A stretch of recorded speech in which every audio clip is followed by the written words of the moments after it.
পটুয়াখালীতে জেলা জাতীয়তাবাদী দল বিএনপি ও অঙ্গ সহযোগী সংগঠনের আয়োজনে ইফতার ও দোয়া মাহফিল অনুষ্ঠিত হয়েছে।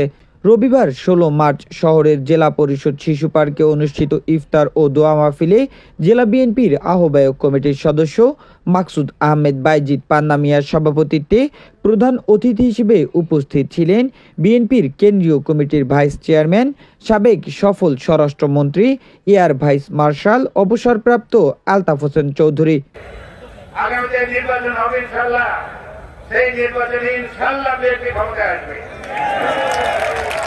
এবং জনগণ ভোটের মাধ্যমে আপনাদেরকে দেশ শাসন করার ক্ষমতা তুলে দেবে। আজকে বিএনপি এরকম একটা পার্টি, শহীদ প্রেসিডেন্ট জিয়াউর রহমানের হাতে করা পার্টি, যে পার্টি আমাদের জীবন, যে পার্টি আমাদের ইজ্জত, যে পার্টি আমাদের মান, যে পার্টি আমাদের সম্মান, কিছু বদমাইশ বিএনপির মধ্যে বিএনপি বদনাম করেছে। ওদের জন্য আমি দুটো কথাই বলবো।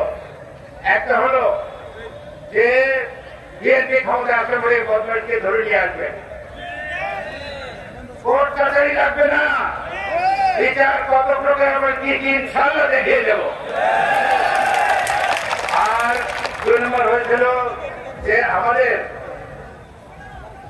আল্লামা দেলোয়ার হোসেন, উনি একবার সিরাতের মজার থেকে দোয়া করেছিলেন আল্লাহর কাছে যে আল্লাহ যে আমাকে ক্ষতি করেছে তাদেরকে কোনো দুনিয়ার কাছে ল্যাংটা করে দাও।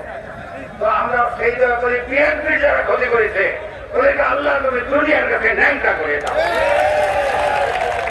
জেলা ছাত্রদল ও যুবদলের সাবেক সাধারণ সম্পাদক তৌফিক আলী খান কবিরের সঞ্চালনায় অনুষ্ঠানে আরও উপস্থিত ছিলেন জেলা আইনজীবী সমিতির সাবেক সভাপতি এটিএম মোজাম্মেল হোসেন তপন, আইনজীবী সমিতির সাধারণ সম্পাদক শরীফ মোহাম্মদ সালাউদ্দিন, জেলা যুবদলের সিনিয়র সহ সভাপতি মোস্তাফিজুর রহমান রুমি।